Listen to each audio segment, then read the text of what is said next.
kind of America's choosing, and also recognising that it could be the first step towards some sort of security guarantees.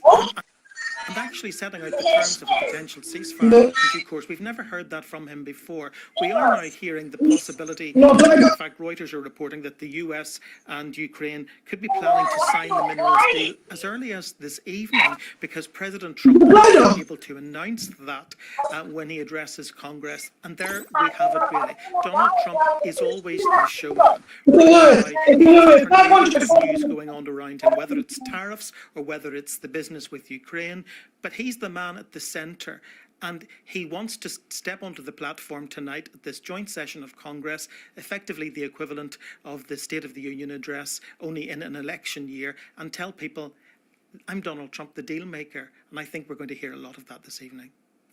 All right, David Blevins, thank you. The State of the Union address only in an election year. Washington. Well, Donald Trump is going to be addressing Congress at 2 a.m. in the morning, based on that report from Reuters that David mentioned there. Thank you. That Trump could announce a Ukraine in an election year. Washington. Well, Donald Trump is going to be addressing Congress at 2 a.m. on Sky News on that report from Reuters that David mentioned there. Thank you. Trump could announce on the ongoing global impact of Donald Trump is going to be addressing Congress at 2 a.m. on speaks now to former Defence Secretary and former Business Secretary Grant Shapps. Thanks so much for joining us this evening, Mr. Shapps.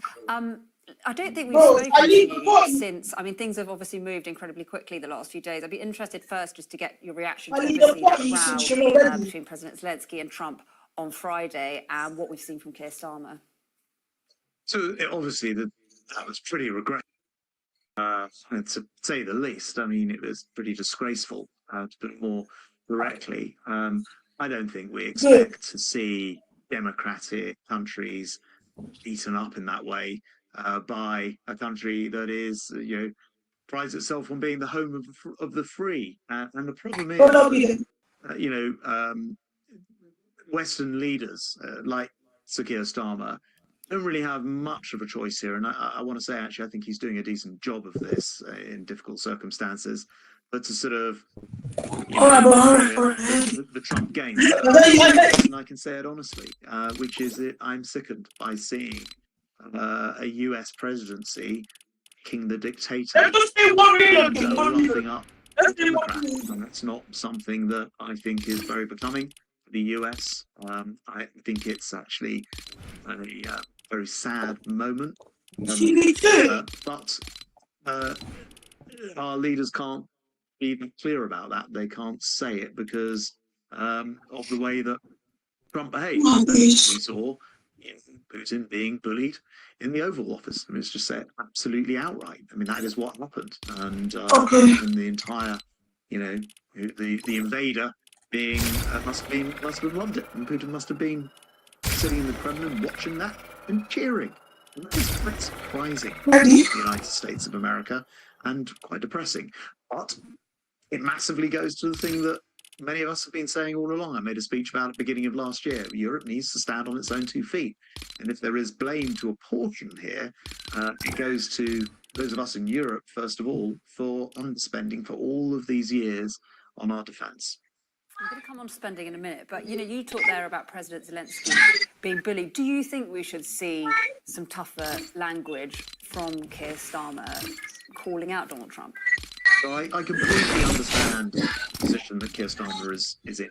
Right? He needs to act as a bridge, and so I think that he needs to remain true to himself. It was good to see Zelensky come to London the next day.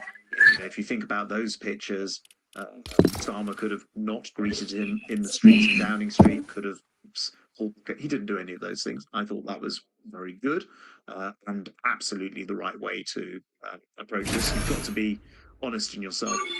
I think the problem for Zelensky at that famous news conference on Friday night in the Oval Office is that Zelensky doesn't come from a political background. He's come in, he's been a war leader, he wasn't a politician in advance, and so what does he mean? Oval Office press conference back, and you see what does ET mean? It's going to wind up. That's going to wind up. I wouldn't have put it quite like that. You can see how the thing spiraled very much out of control.